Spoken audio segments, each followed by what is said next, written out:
More than often, a lot of people think that the individuality that they have, this identity, is just something that purely came from them. And I think that's the wrong perception you have there. It's not the right perception.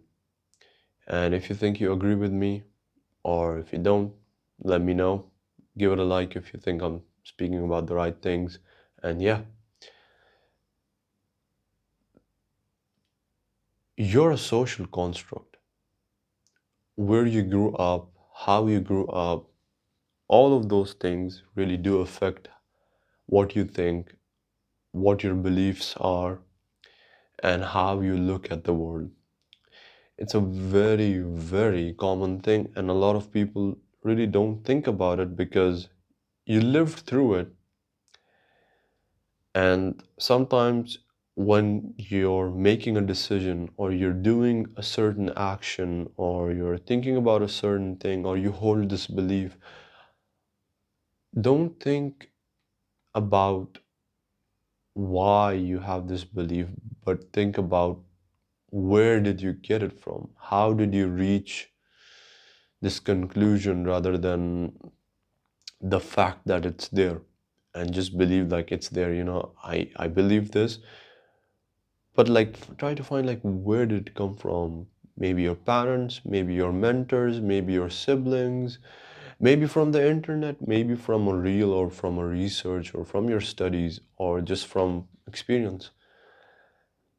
There's just so many ways you could look at it and find how it came to be, and then perhaps if you get the time, analyze it and look at it if it really is right or wrong.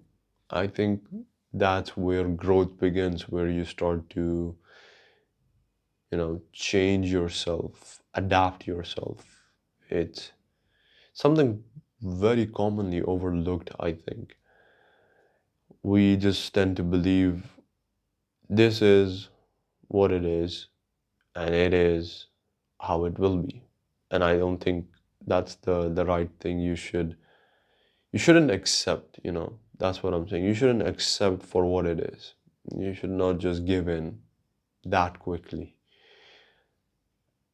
And you look at it from an opposite perspective. Now you see people who've done that, and you see these actual humans who fucking believe that they identify as a meow.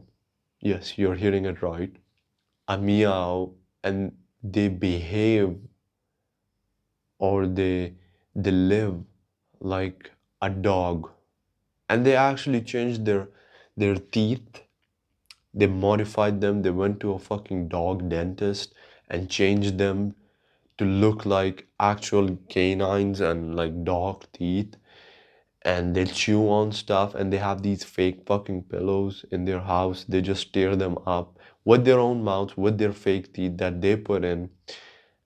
And the belief that they just knew that, they were a dog, they had a dog in them, and they took it fucking literally. They had themselves modified and shit. Now they're walking on four legs, and they're imagining their hands as legs. Now they're freaking, and it's like that's that's that's that's way too far. That's way too far. And I don't know if these people just live alone or what happened, how they are. And they perhaps don't have good friends or family where they're just like, something's wrong here, and somebody's feeding her or him bullshit. So just watch out for that because you could end up like that. If you start giving in too much of the wrong things, you just start fucking, you know, where are the limits, you would say, and, ask, you know, the person who identifies as something and then has modified himself just because of their beliefs or feels to actually look like that, which is absolutely fucking crazy.